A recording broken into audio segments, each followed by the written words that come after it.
Hey guys, RC here, back with episode 8. Looks like this is going to be a 9-part series. We'll see. We will see. But we were talking about South Florida, so let's get picked back up. They're picked to win, which is astounding to me. But they do have a 78 prestige, so not a surprise. Kansas State, Florida State, at Florida, and then Purdue to finish off. So yeah, he really stepped up with some games here. So kudos to Mike for Mike Smigo, Texas Mike, for what he's done here. Um, no national championships, no conference championships. 21 postseason appearances. Really good production here. West Coast offense, running back James Mayberry, 34 defense, outside linebacker Michael Gray. And I tell you what, that's a duo of quarterbacks that you could be happy with. They're all maxed out, so that's a little weird. We've got a junior, a senior, and a junior. So if Graves goes pro and Zimmer graduates, could leave him in a hole. But this year, this is one of those situations. Well, of course, he's already redshirted before, but this might be one where I would go with Zimmer, redshirt Graves, if he had a redshirt available, and save him for 2 more years. It's just one of those things I would look at. Really good running back there. One good receiver. Worley needs to develop just a touch, which he might during the season. We do have some depth, developmental depth, 4 deep really at receiver. Basically 3 deep across the board, with the exception of center. And I would call that 3 deep. Just we need some developmental in Edmondson and or Abreu to get up into that 5-6 range to make it worth not being scared to put them in. Same thing on the end. Dickinson, just a little more development. Lancaster development. We're pretty solid here, but quality enough depth. It's you don't need pert greens and blues across the board, but you don't want to see at this level. You don't want to see any reds or oranges if you can help it.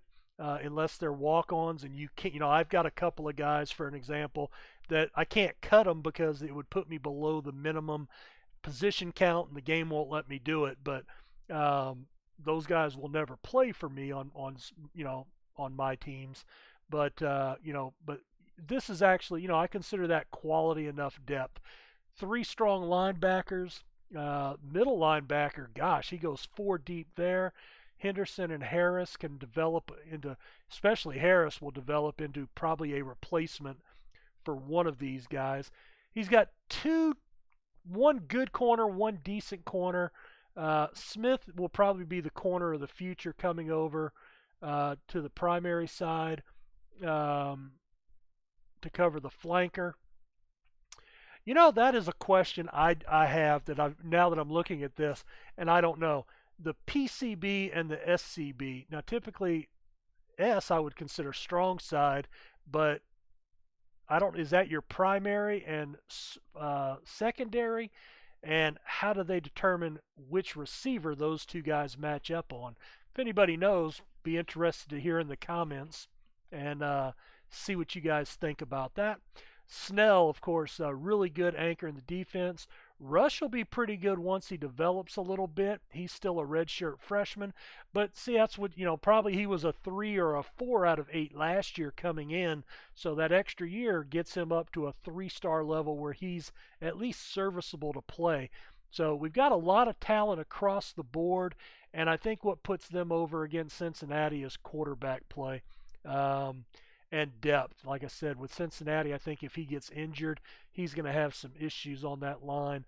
But I think quarterback puts South Florida over the top this year for what I'm seeing so far.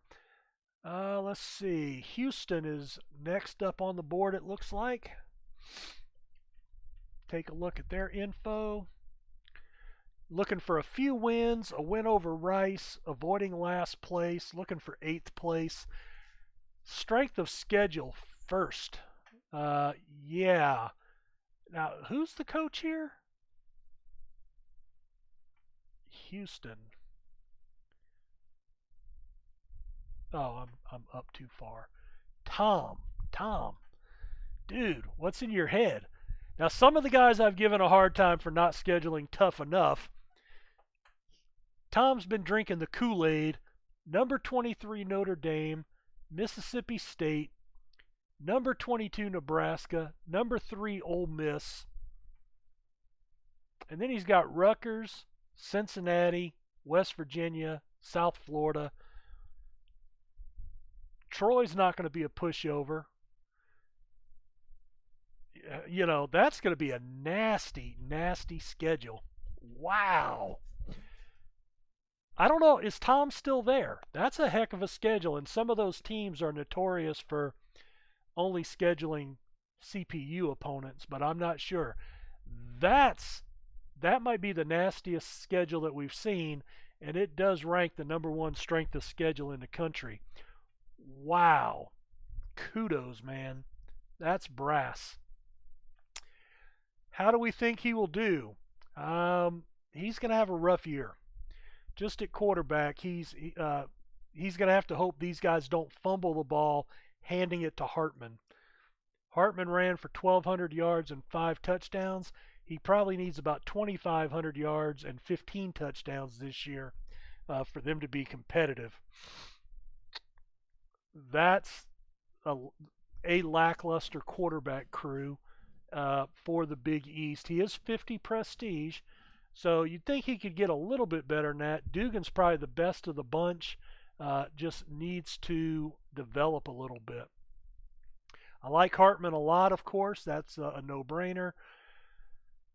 You've got 2 good starting receivers, a serviceable backup.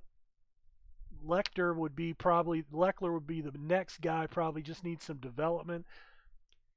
We've got 2 deep minus Gibson at the line, although some of the line, Burgess, Peters, need development. We see this a lot where you have one good safety, center, and then after that it's a drop off.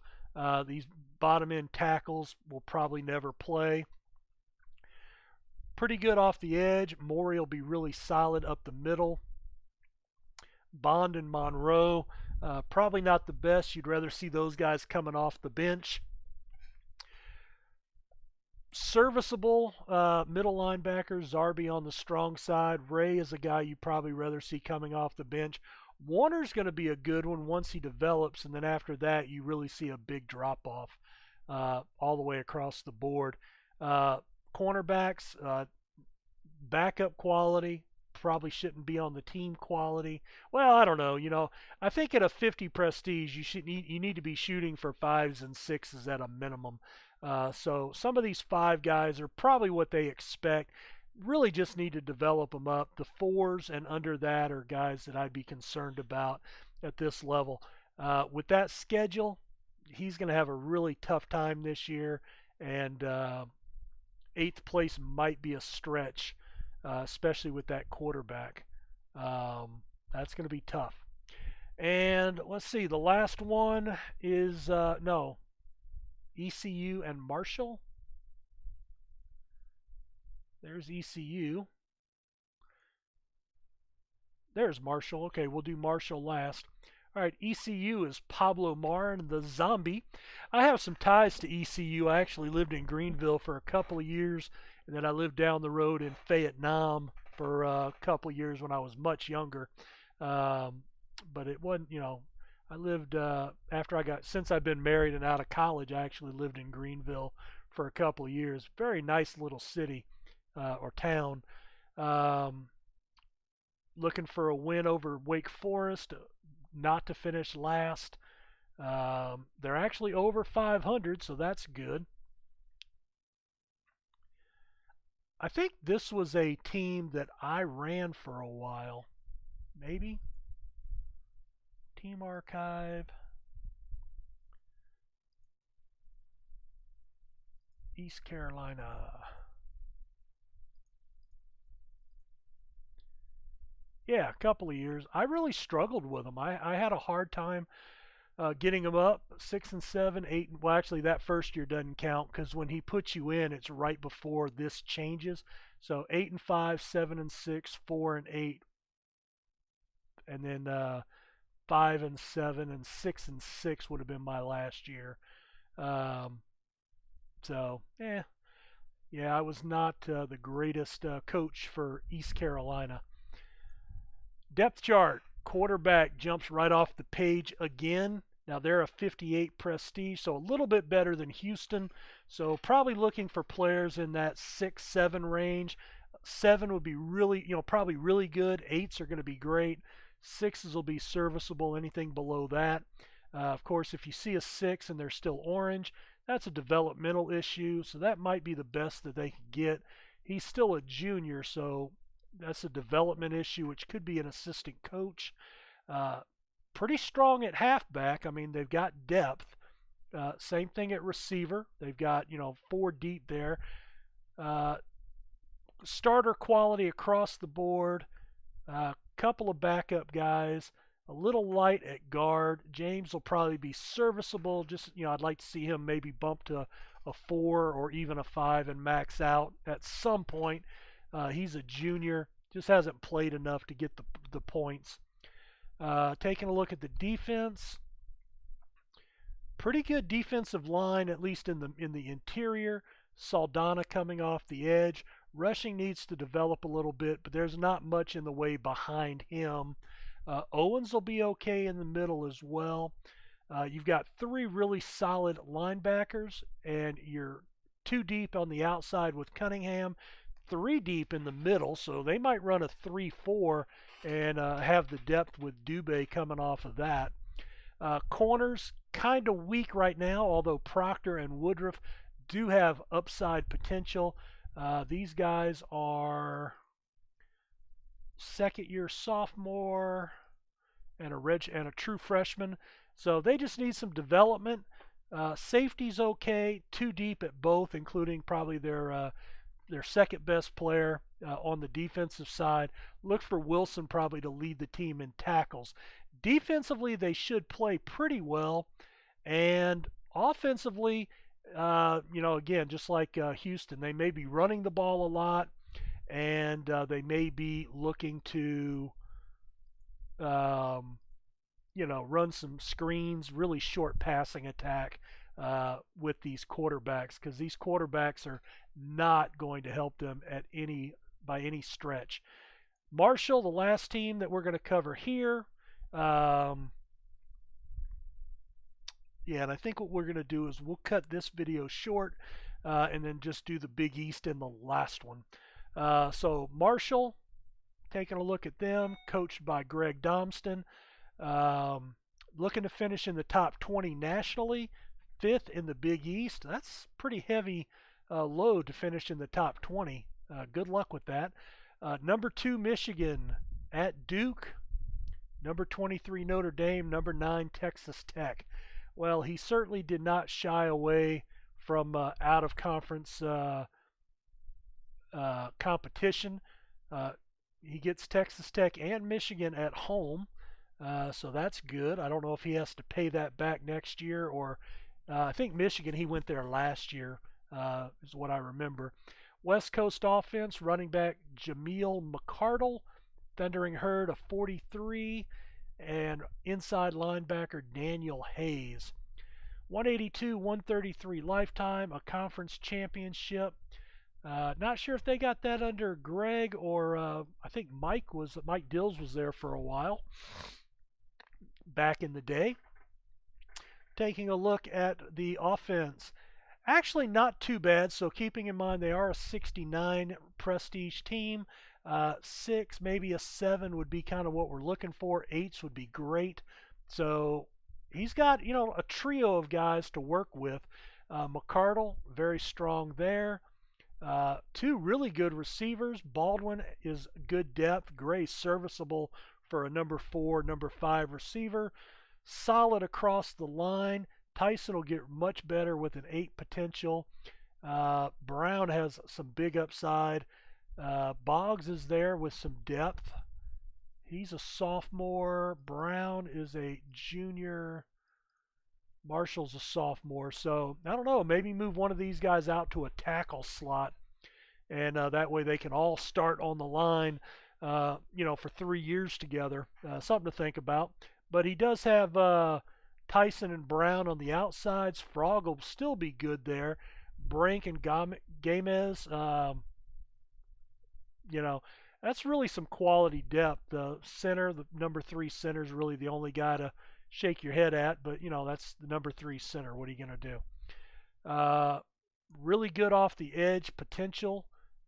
Same thing with 3 deep on the nose tackle interior line position. McDonald, true freshman, needs some development, but he'll be really good as a backup. Probably need to add some depth at the defensive ends. Linebackers, pretty solid. Hayes, really good. Looks like he'll be, look for him to make 100 tackles this year. Mountaineer, a really good backup. Probably the heir apparent to one of those 2 guys. Pitt gives them some depth. Boyle and Schroeder, 4 deep at that middle linebacker spot. I might be looking to move one of those guys over to the outside and have them training out there for a couple of years to fill in out there. Pretty quality, for their prestige, some pretty quality cornerbacks. Pile the best. Everybody else is serviceable. Same thing at safety. Fry's going to be really good for this level with an 8. Perilou, the best guy on the team, it looks like at a 9. Hopefully he's a ball hawk for that defense. Really no depth. Golden's there. He's a true freshman, so he needs to develop a little bit, and he'll be in the mix for that 2 deep. Only 2 deep on the strong safety. When you do your exports, if you wouldn't mind sliding Golden over to both positions and to give you a 3 deep there just to keep any issues with export freezes, would be great and probably help you out. But I'd put him at the backup back there where he won't play much unless it's due to injury. So, you see a lot there to like, and he's got 3 quality guys. So, I think, 5th place, he may overachieve. Now, the problem is you got Rutgers, West Virginia, you've got some teams in there, South Florida. So, really, if you look at it on the surface, 4th or 5th place is probably the best they can expect. But if they can get through the conference with, with just 3 losses and go 8-4, 9-3, that would be a solid year for Marshall. And I think they might have the talent to do that. There's a few tough games, and then of course, even going, 5-3, how are you going to fare in your 4 out of conference games? That Duke game could be a make or break to become bowl eligible. Just something to look at. So maybe a little hard on the scheduling this year, and that hopefully that doesn't come back to cost you by 1 game a bowl berth. But anyway, I think that's going to do it for the Big East. We did Marshall, we did ECU, we did Cincinnati, we did Houston, did we not? Didn't we do Houston? ECU, Houston. Notre Dame, Mississippi State. Yeah, we did them. Just wanted to make sure I didn't miss anybody. All right, well, we're going to go ahead and cut this video a little early. We're about 8 minutes early on this one, so this will be an abbreviated version, and that way we can spend the last episode on the Big East and not have an extremely short video there. So, guys, thanks for checking this out. Yeah, I don't think I'll be doing this again in future years. We'll just probably pick a couple of teams at random and talk about them, or just in general stuff for the league. But hopefully, going into some depth like this, I tried to hit every owner. I hope I didn't miss anybody. If I did, it was unintentional. But thanks for checking us out, and we'll see you in the next episode. Take care.